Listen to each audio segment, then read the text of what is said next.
जो औरतें होती हैं वो नापाक होती हैं, उसमें नमाज नहीं पढ़ सकती, रोज़ा नहीं रख सकती, कुरान शरीफ की तिलावत नहीं कर सकती, तो क्या उस हालत में वो खाना बना सकती हैं या खाना बना के खिला सकती हैं किसी को?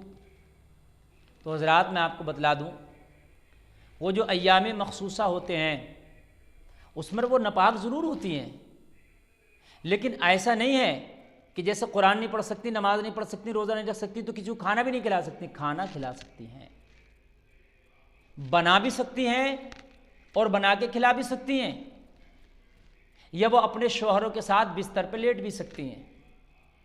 ऐसा नहीं है कि उनका बिस्तर ही अलग कर दिया जाए, बिस्तर पर लेटने में भी कोई कबाहत या परेशानी नहीं है। बहुत से लोग सोचते हैं कि फातिहा का खाना नहीं बना सकती, ऐसा नहीं है। वो फातिहा खुद पढ़ नहीं सकती उस अय्याम में, लेकिन खाना फातिहा का बिल्कुल बना सकती हैं, इसलिए कि वो उनका हाथ पाक है, वो हाथ से बना रही हैं, समझ रहे हैं आप? वो एक नापाकी एक अलग चीज़ हो गई, वो हाथ धुल के बना रही हैं भाई, तो उनके साथ बैठ के खाया भी जा सकता है, उनके साथ पिया भी जा सकता है, उनके हाथ का बना हुआ भी खाया जा सकता है, वो फातिहा के लिए भी कोई चीज़ बना सकती हैं।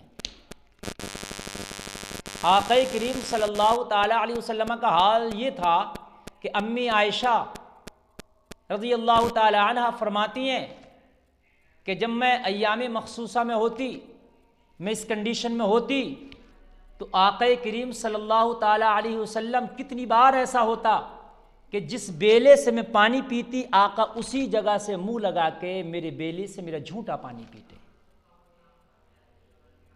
अम्मी आयशा का बयान है ये।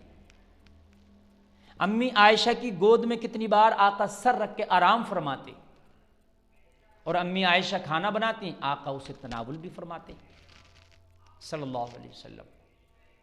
तो औरतों को एक तरीक़े से बिल्कुल अलग कर देना, ये तो वो मुआशरे वाली बात हो गई कि जब मेरे नबी सल्लल्लाहु ताला अलैहि वसल्लम दुनिया में तशरीफ़ नहीं लाए थे, तो उस वक्त ऐसा होता था कि अगर किसी औरत का शौहर इंतकाल कर जाए या अय्याम मखसूसा में कोई औरत आ जाए, यानी इस पीरियड्स के अय्याम से गुजरे, तो उसको मनहूस समझा जाता था, उस औरत को बदबख्त समझा जाता था। इंतकाल करने वाले जिसके शौहर का इंतकाल कर गया, उस औरत को भी मनहूस समझ के दूर कर दिया करते थे अपने मुआशरे से, अपने खाने पीने से उसको लाताल्लुक़ कर दिया करते थे, उसको दूर कहीं डाल दिया करते थे। या वो अय्याम मखसूसा में रहती, इस हैज़ की हालत में रहती, तो उनसे कोई राब्ता और ताल्लुक़ नहीं समझा जाता, उनको कुल्ली तौर पर नजिस समझा जाता था, और उनसे इस तरीक़े से नफ़रत की जाती थी जिस तरीक़े से आज कोई भीगे हुए कुत्ते या फिर खिंजीर से नफ़रत करता है। हज़रात, वो उस वक्त की बात थी कि जब दौर जहालत था, जब तारीकियों का दौर था, जब अंधेरों का दौर था।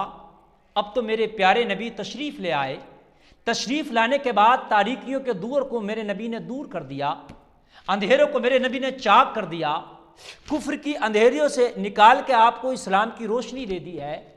हज़रात, औरतों को बड़ी इज्जतें दी हैं मेरे नबी ने, अगरचे अय्याम मखसूसा हैं, लेकिन इनमें बस कुरान नहीं पढ़ सकती, इनमें बस दुआ कर सकती है अल्लाह की बारगाह में, कुछ वजीफ़े वगैरह वो कर सकती हैं, या दुरूद शरीफ पढ़ सकती है, दुरूद भी पढ़ सकती है इन अय्याम मखसूसा में। हाँ, कुरान नहीं पढ़ सकती, जितना चाहें दुरूद शरीफ पढ़ सकती हैं नापाकी की हालत में भी। हजरात, एक बात मैं आपको और बताता हूँ, यही हुक्म निफास का भी है। जो बच्चा पैदा होने के बाद 40 दिन नापाकी के अय्याम माने गए हैं, उनका हुक्म भी यही है कि उनमें भी खा सकती हैं, पी सकती हैं, बना भी सकती हैं और खिला पिला भी सकती हैं। ऐसा नहीं है हैज़ वाली खातून जिस बिस्तर पर बैठ गई उस बिस्तर को नापाक समझा जाएगा, अगर कुछ लगा नहीं है तो। अगर तो लग ही गया है कुछ खून वगैरह तो एक बात अलग है, फिर वो नापाक हो जाएगा, लेकिन आमतौर से तो लगता नहीं है भाई, उसको कवर किया गया होता है, अलग अलग तरीक़े हैं। तो ये मामला है। इस तरीक़े से इस पर औरतों से नफ़रत ना करें, इस बुनियाद पर उनके हाथ का दिया हुआ खाएं और उससे गुरेज़ ना करें। वल्लाहु ताला आलम बिस्सवाब।